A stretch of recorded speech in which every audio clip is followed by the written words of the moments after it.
ஒரு பெண் மங்களகரமாக தெரியுதுன்னா அவ உடைகளை வைத்து கண்டுபிடிச்சிடலாம். அவ உடைகள் எவ்வளவு அழகா, அவ போடுற உடைகள் அது புடவையாக இருந்தால் அவ்வளோ லட்சணங்கள் கூடிய ஒரு ட்ரெடிஷ்னல் லுக்குமாங்க இல்லையா? தெய்வ அம்சத்துக்குரிய ஒரு அழகு அந்த பெண்களுக்கு தெரியும். அந்த புடவைகள் ரொம்ப முக்கியத்துவம் வாய்ந்தது. கெட்டும் முறைகளும் ரொம்ப முக்கியத்துவம் வாய்ந்தது. நான் அடிக்கடி நிறைய சொல்லியிருக்கிறது என்னன்னா, புடவைகளை கெட்டி நீங்க பூஜை பண்ணும்போது உங்க வீட்டில் லட்சுமி கடாட்சம் கூடியிருப்பது உங்களுக்கு தெரியும். உங்க முகமும் ஐஸ்வர்யமாக மாறுவதை உணர முடியும்.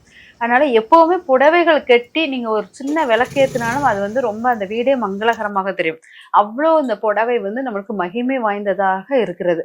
இந்த புடவைய நம்ம கெட்டும்போது நீங்க நிறைய கேள்விப்பட்டிருப்பீங்க. புருஷனை முந்தானையில முடிஞ்சு வச்சுக்கிட்டா அப்படிம்பாங்க. அந்த முந்தானையில் முடிஞ்சு வச்சேன்னா நீங்க என்ன எப்பவுமே நினைச்சுக்கிறது, நம்மளுக்கு 2 முந்தானை உண்டு.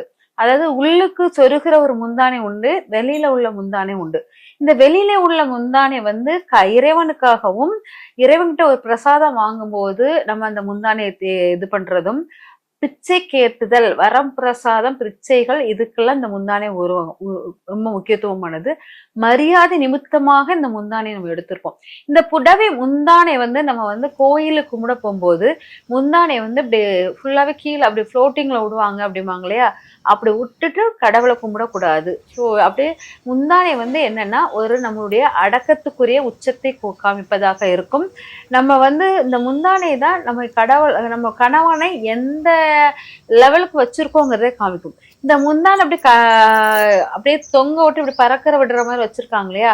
அவங்க கணவனை ரொம்ப அலட்சியப்படுத்துவாங்க. கணவன் சொல்லுக்கு முக்கியத்துவம் இருக்காது. அவங்களுடைய ஆசைகளை தான் முதன்மையாக எடுத்துட்டு வருவாங்க. அப்ப இந்த புடவையுடைய முந்தானை தொங்குற அந்த வெளி பக்கம் தொங்குற அந்த முந்தானை